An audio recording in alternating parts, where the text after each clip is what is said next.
Mayong adlaw katawhan sa Dios sa Archdiocese sa Osamis. Ako usab nga timbaya sa mga mag-uuma ug mga mananaga.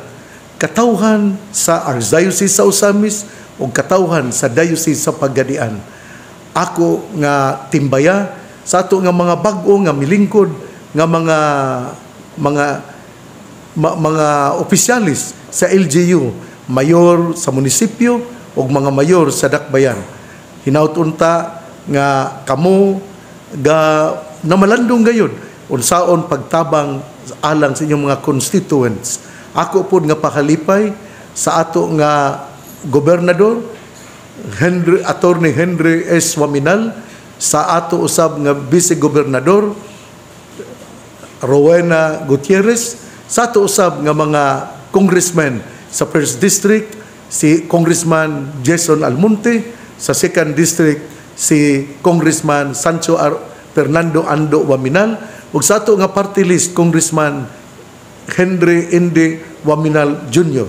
Sa ato nga mga mayores Osbonko, hinaut unta nga namalandong aron unsay ikatabang alang sa katawhan. Ako pod nga timbaya sa mga maninilhig, sa ato nga mga street sweepers dinha sa mga kadalanan, sa ato nga mga sikat-sikat drivers, sa ato usab nga mga drivers sa rural transit. Makaluluoy no kay kagahapon niadtong miyaging semana pizza Jers adunay nahitabo nga rural transit nga nahulog dito sa area sa Dumingag, mga estudyante in town kadto. Pero akong hangyo sa ato nga mga rural drivers nga tan-awon gayud ang kining break, tan-awon pod ang mga kahimanan sa ato nga mga sakyanan. O ingon man usab kun kapuyo na kaayo dili na murag katulgo na, hunong usa nya pahibalo nga katugon ka, dili kay madaot niya ang mato nga mga nagsakay. Nya ako pod nga pasalamat sa mga ni Father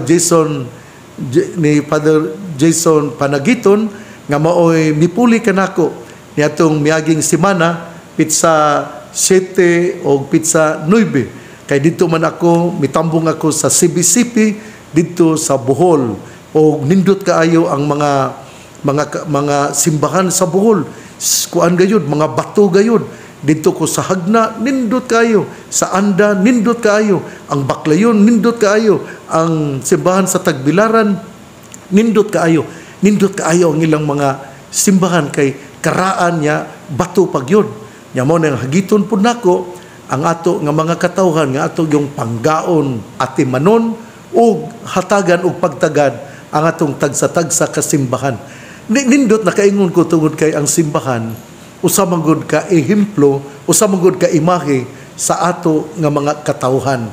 Kun ang simbahan nindot limpyo o kining anaa ang kini bitong conducive to prayer, nagpasabot kini nga katawhan adunay panaghiusa sa katawhan, panaghiusa usab sa mga pari nga na-assign din. Mo na nga nalipay kay ko nagtan-aw sa mga simbahan sa dito sa Bohol. Unya karon nagsugod na ang ato nga nobina ni dito ako sa pizza Jess o pizza 9 o pizza Jess. Dito ako ni tambong ako kadiyot sa ato nga nobina sa Birhen sa Kuta.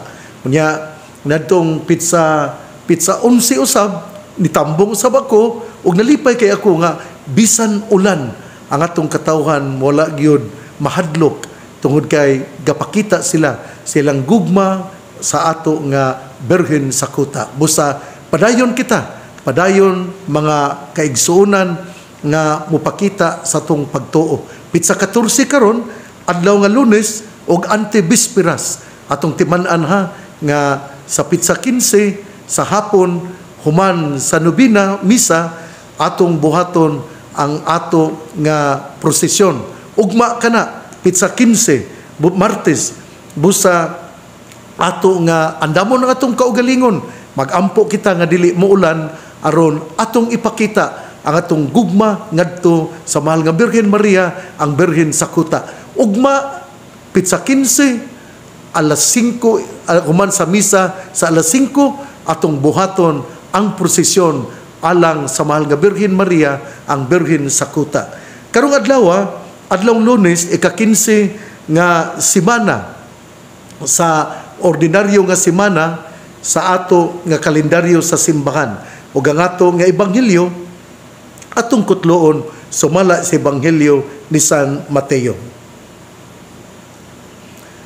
Mingon si Jesus siyang mga tinun-an, ayaw kamo paghuna-huna nga mianhi ako aron pagdalag kalinaw sa kalibutan. Dili kalinaw ang gidala ko, kundili espada. Mianhi ako aron magkabangi ang mga anak nga lalaki ug ang ilang amahan, ang mga anak nga babae ug ang ilang inahan, ug ang mga umagad nga babae ug ang ilang ugangan nga babae. Ang labing mangilad nga kaaway sa tao, maura unya ang mga sakop siyang kaugalingong panimalay. Ang nagmahal siyang amahan o sa iyang inahan, labaw kanako, dili angay kanako. Ug kadtong nagmahal sa iyang anak, labaw kanako, dili angay kanako. Ang dili mo pasan sa iyang krus o musunod kanako, dili angay kanako. Ug kadtong magamping siyang kinabuhi, kawad-an hinuon niini. Apan ang kawad-an siyang kinabuhi tungod kanako, makabaton niini. Ang mudawat kaninyo, mudawat usab kanako, ug ang mudawat kanako, mudawat usab kaniya nga nagasugo kanako. Ang mudawat sa sinugo sa Dios tungod sa iyang pagkasinugo sa Dios, gantihan usab sa ganti nga madawat sa sinugo. Ug ang mudawat sa tinuod nga maayong tao tungod sa iyang pagkamaayong tao, gantihan usab sa ganti nga madawat sa maayong tao. O hinumdumi kini kadtong magpainom bisan nalag bugnawng tubig sa labing ubos sa akong mga sumusunod, tungod kay siya akong sumusunod, gantihan gayon. Human pay mangnuin ni Jesus ang iyang mga napulog duha katinun-an, bibiya siya niadtong dapita og miadto sa kasikbit nga mga lungsod aron pagtudlo o pagwali. Ebanghelyo sa tong Ginoo. Daygon ikaw o Kristo. Mga igsuon, nindot kay nga tong ebanghelyo. Apan sa dili pa ko mupadayon, ako sa nga pasalamat ngadto ni Ma'am Julie Pacas. Salamat kaayo, gadala siya niadtong pizza Jess. Iya kong gidad-an og bugas. Busa salamat kaayo. Salamat pod ni Padre Edgardo Ponce nga kanunay gyud nga gahatag kanako bugas. Salamat kaayo siya ang kura paroko dinha sa Aluran sa St. Matthew Parish. Pusa ngadto ni Father Edgardo Ponce, salamat kaayo. Salamat po ni atong pizza Utso, sa Pizza Utso si Father Nestor Duhilag mao ang mi-sponsor sa panagtapok sa mga kaparian sa Archdiocese sa Osamis. Nalipay kay ako kay niabot akong mga 2:45 nya may padayon ko dito nya nga mong meeting alas 3:30, niabot ko mga 3:40, pero nalipay ako kay meeting kadto sa mga dunay committee sa Jubilee Committee alang sa 2026 nga 75th anniversary as a local church sa ato nga pagka-local church dinhi sa Archdiocese sa Osamis. Muna nga 3-year preparation man ta. Niadtong 2024 nag-launching ako, din duna ako'y sulat pastoral nga akong gilatid nga sa year of prayer atong iampo ang ato nga kasaulugan sa 75th anniversary as a local church of the Archdiocese of Osamis. Unya nining 2025 mao ang year of hope ato sab kini nga gi padayon gayud ang ato nga pagpangandam sa 75th anniversary. Usbon ko ha, salamat ni Julie Pacas nga gahatag og bugas, iyang gidala atong pizza Jess, unya si Father Nestor Duhilag nga siya mi angkon sa pagpakaon sa mga mitapok dito kami sa kining Clarin sa parokya sa Holy Child sa Santo Niño, sa Holy Child of Jesus dinha sa Clarin. Salamat kay Father Nestor Duhilag, ingon man usab sa mga Parish Pastoral Council o sa Parish Finance Council. Salamat kay ninyong tanan katawhan sa kining Clarin o ngadto sa mga mitabang sa diocese. Salamat kayo. O katupong mga matuohon nga naa gyud permi dinha sa kining Kuta Shrine. Salamat po ni Ma'am Tess Cocos ug mga kauban nga gaandam gayud og painit alang sa mga pari ug sa mga servers sa atong mga batanon, mga altar servers o Marian servers. Gipakaon gyud nila busa salamat kaayo. Unya salamat pod tungod kay karong piyesta nangandam gyud si Father Jason Panagiton. Nagandam gyud siya pamahaw sa mga nag-alaga dinha sa kuta nya tagaag paniudto, tagaan pod og panihapon. Unya kining salamat pod ni Gina Superalis nga mo donate og usa ka baboy busa nga ni Ma'am Gina Superalis. Salamat kaayo. Pero di ko kalimtan ha si Ronel Humuad uban sa iyang anak nga mitabang gayod mo siya muduyog alang sa nobina ni sa Berhen Sakuta ang iyang anak nga si Kate Humuad mukanta usab uban nila ni Koring nila ni Minda o sa mga kauban busa ninyo nga mga permigyo nga ganubina sa Berhen Sakuta. Salamat kaayo. Mubalik ta sa atong ebanghelyo. Una sa tanan, ang ebanghelyo miingon yun. Mingon ang si Jesus nga wala siya muanhi aron pagdalag kalinaw sa kalibutan kundili gadala siya espada. Unsa may buti pa sabot ani? Niadtong panahon na sa una nga mga panahon, sa una nga mga yugto siglo sa pag-abot sa atong Ginoo nga ang Ginoo nagpakatao sa diyang siya mihimo sa iyang pagwali ang mga pamilya nagkabahin-bahin tungod kay ang uban musalig mituo kang Hesus ug ang uban usab sa pamilya wala mo tuo kang Hesus. Muna nga atong Ginoo mingon nagtuo ba kamo nga mianhi ako aron pagdalag kalinaw? Dili. Mianhi ako aron pagdala og espada. Pasabot nga ang panimalay mabahin-bahin gayud pero unsa man gyud kahulugan sa espada? Ang espada mao ang kahait sa tong pagtuo ngadto sa tong Ginoo. Muna nga nabahin-bahin pero sa gihapon kun kita ang atong ebanghelyo gahisgot gyapon kini nga una we have to make Jesus as our priority nga si Jesus mao gyud ang una sa atong kinabuhi. Malipayon kay ako dinha sa Tanggob ng ilang slogan sa ilang dakbayan mao una ang Ginoo. Mao kini ang hisgutan karon sa atong ebanghelyo.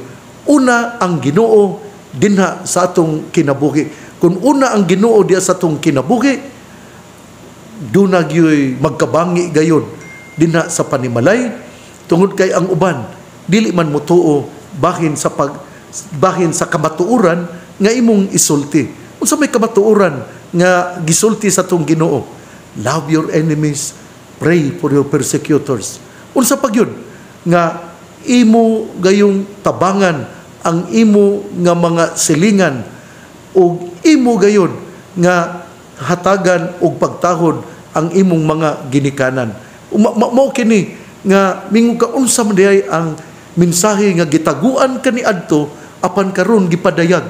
Ang mensahe mao nga ang Ginoo nagpakatao ug siyang pagpakatao siya mihimo og usa ka mensahe nga ang Ginoo gugma ug sanglit gugma ang Ginoo kinahanglan nga atong higugmaon bisan ang dugukan sinugdanan sa atong mga kalisod kaguol. Love your enemies, pray for your persecutors. Mao kini nga ang atong yung priority dinha sa atong kinabuhi. Mao gayud ang atong Ginoo ug bisan pa ikaw nga mahasugamak sa mga kalisod, persecution, sa gihapon mubarug ug mutindog ikaw sa ato nga Ginoo, nga ikaw iya gayud nga disipulo. Mao nga ang ebanghelyo karon miingon, ang dili mo pasaan siyang krus o musunod kanako, dili angay kanako. Unsa man gyud ang pagka sumusunod sa atong Ginoo? Ang sumusunod sa atong Ginoo mao gyud nga mudala siyang kaugalingong krus. Unsa man ang krus? Problema sa imong panimalay, problema sa imong kinabuhi.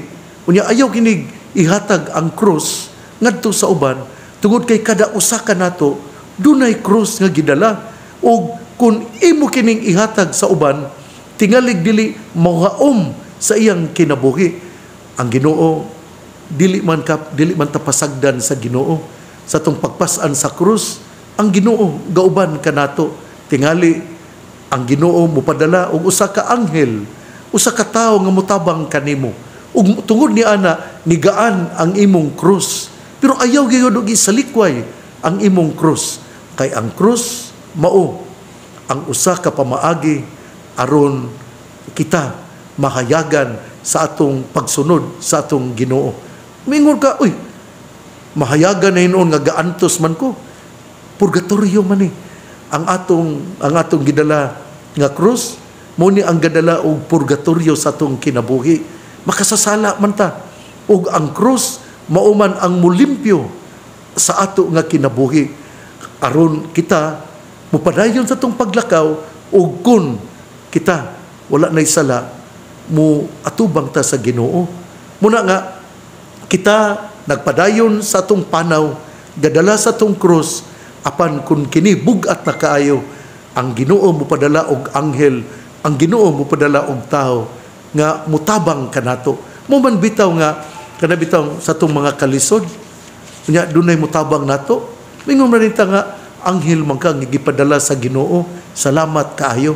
Pero katong tawhana wala biya moanha tungod kay sa kaning tungod wala biya moanha kundi gisugo sa Ginoo.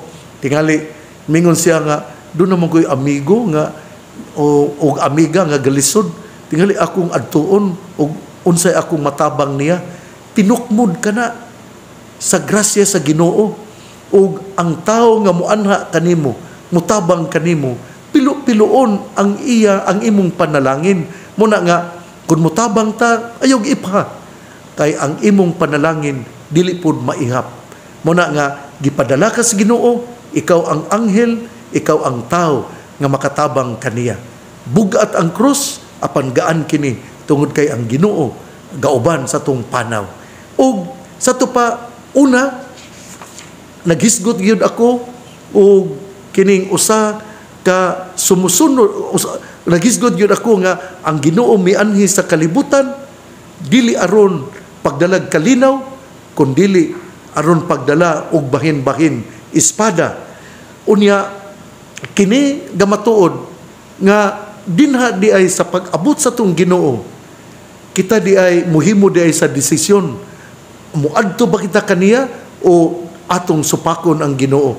Pero diha sa panimalay, kung doon na gali mo supak, magkabahin-bahin ka na og daw espada, ang mahait nga espada nga maoy mubulag sa mga managsuon og banay. Pero ang atong Ginoo gapadayon sa iyang pag-ingon, ang dili mo pasan sa iyang krus, og ang dili mo pasan sa iyang krus og musunod kanako, dili angay kanako.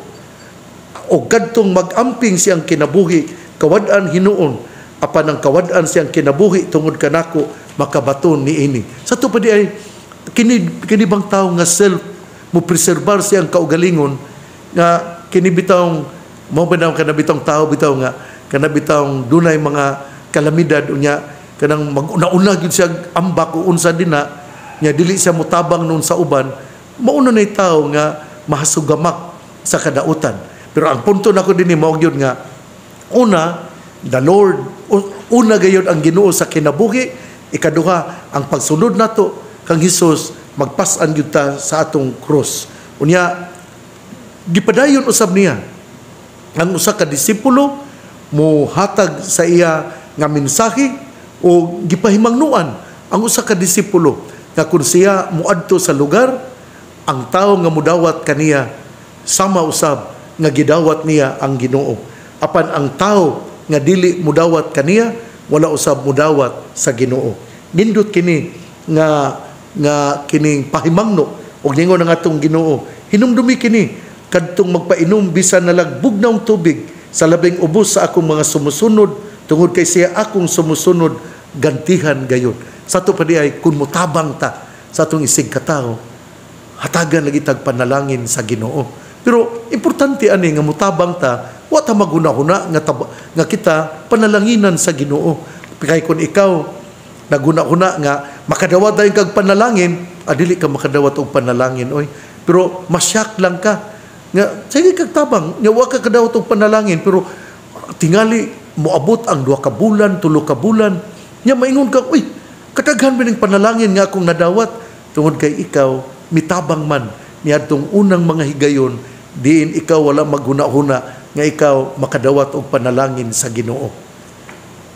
Una ang Ginoo, musunod kita sa Ginoo, gapas-an sa atong krus ug sa atong pag-adto sa mga lugar, atong hinumduman nga kung kita dawaton sa usa ka tawo, sama usab nga siya gadawat o sa atong Ginoo, ug siya nga midawat tungod kay ikaw mensahero sa pulong sa Dios, panalanginan ikaw.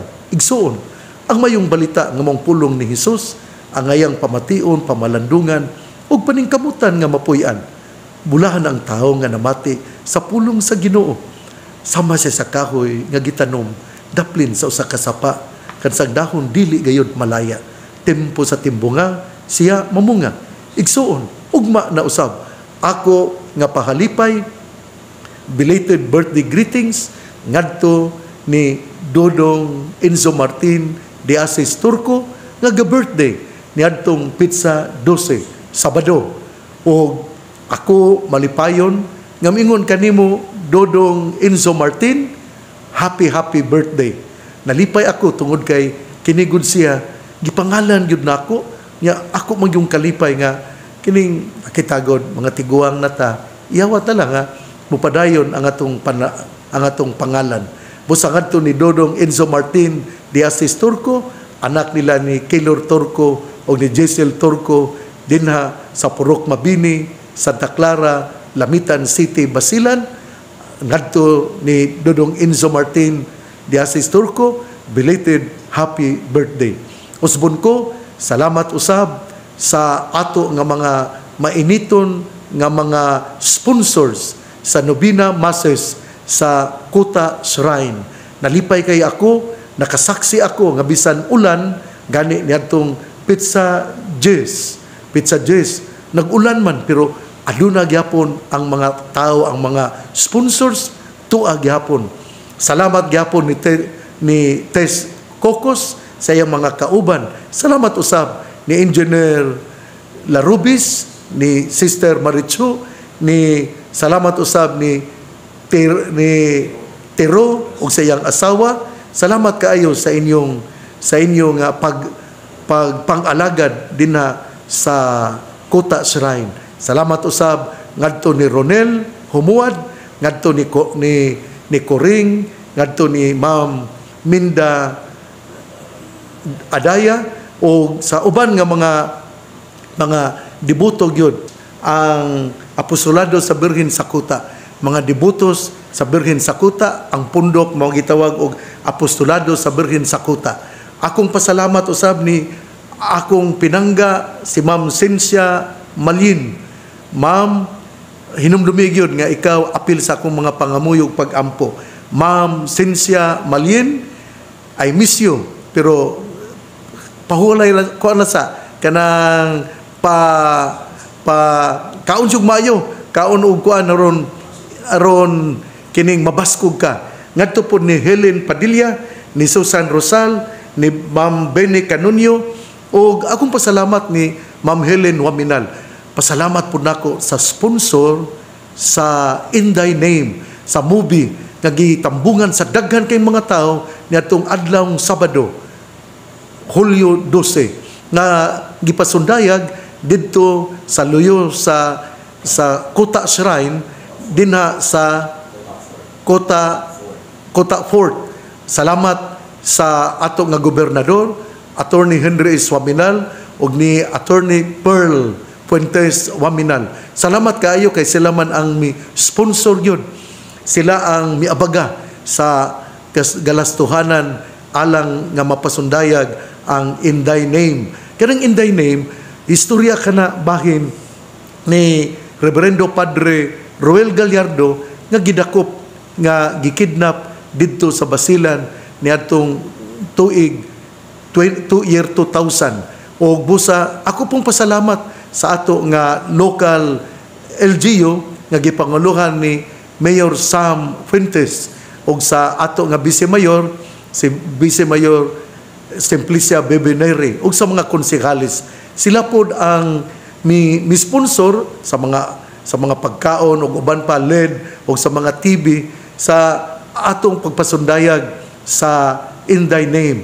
Dako gyud kayo gikatabang usab ang LGU sanglit kay kini usab murag apil man ni sa kahikalihukan sa ato nga selebrasyon sa Chartered City sa Dakbayan sa Ozamis. So, salamat kaayo ni Attorney Henry S. Waminal, Honorable Attorney Henry S. Waminal, ang atong gobernador, sa iyang nga kapikas, si Ma'am Pearl Fuentes Waminal. Ingon man usab sa ato nga mayor sa Dakbayan, si Mayor Sam Fuentes o ni Ma'am Bebe Neri, ang Vice Mayor. Salamat usab ni Congressman Sancho Fernando Ando Waminal o ni Congressman Henry Andy Waminal Jr. Salamat sa inyong pagtabang. Salamat kay kamo mga tao nga matinabangon. God bless. Mabuhay tayong lahat. Ang pangaliya sa mahal nga Birhen Maria, nagisangpit sa mga misamisnon nga Birhen sa Kuta, ang Ginoo magapanalangin kanatong tanan. Sa ngalan samahan sa Anak ug sa Espiritu Santo. Amen. Ayaw kalimot ha. Ugma muadto ako sa Balyangaw. Ako ang mumisa sa Bisperas. Apan inig kahapon atong hugupan ug ubanan human sa nobina misa ang prosesyon sa mahal nga Birhen Maria, ang Birhen sa Kuta. Tingali mga alas 6 na kana. Magprosesyon kita, magdala kita kandila, magdala kita og flashlight tingali unya atong iampo nga walay ulan aron makapasundayag kita og makapakita sa atong pagtuo. Padayon kay ang pagtuo nga lawom mo'y mughatag kanato og kusog. Pero padayon kita sa pagampo kay ang pagampo mao may ato nga gihatag nga gahom nga gikan sa Dios aron kita mupadayon sa atong panaw padulong sa gingharian sa Dios. Mabuhay ang Birhen sa Kuta. Viva Birhen sa Kuta! Viva Birhen sa Kuta! Viva Birhen sa Kuta! Ikaw nga namati nako karon adto sa Birhen sa Kuta. Mudagkot kitag kandila atong ipakita nga kita nahigugma kaniya. Ang tao nga adunay pagtuo hatagan og panalangin sa Ginoo. Bisan kun ikaw dili mo tuo kaniya, basta mudangup ka sa atong Ginoo, makadawat gyapon kag panalangin. Apan mas pilo-piloon ang imong panalangin kung mutuo ikaw nga ang Birhen sa Kuta milagrosa kay iyang pag-ampog pangamuyo, ang atong pag-ampog pangamuyo nga atong ihatag ngadto kaniya, iyang dadon ngadto sa iyang anak. Viva Birhen sa Kuta! Ako din greetings ngadto sa mga nagsaulog silang Presbyteral Ordination Anniversary ngadto ni Reverendo Padre Antonio Sagrado nga magasaulog sa iyang Presbyteral Ordination Anniversary ugma pitsa 15 Hulyo 15 ingon man usab ni Reverendo Padre Jason Panagiton. Father Jason, salamat kaayo sa imong mga gipanghimo karon dinhi sa Chancery. Salamat sa imong pagkamakugihon. Salamat sa imo nga pagkabuutan nga pare. Ngadto ni Father Jason Panagiton, congratulations sa imong ika-11 11 katuig sa pagkapari o ngadto usab ni Reverendo Padre Antonio Sagrado. Congratulations nga gasaulog sa iyang ika-30 katuig nga pagkapari ninyong duha. Congratulations again. Congratulations Reverendo Padre Antonio Sagrado, ang kura paroko sa Holy Cross Parish, Gango, Ozami City, ni Reverend Father Jason Panagiton, ang ato nga kasaligan nga Economos, Chancellor o Kuta Shrine Rector o ingon usab Finance Officer sa Archdiocesan Commission on Education. Ninyong duha, congratulations sa inyong Presbyteral Ordination Anniversaries.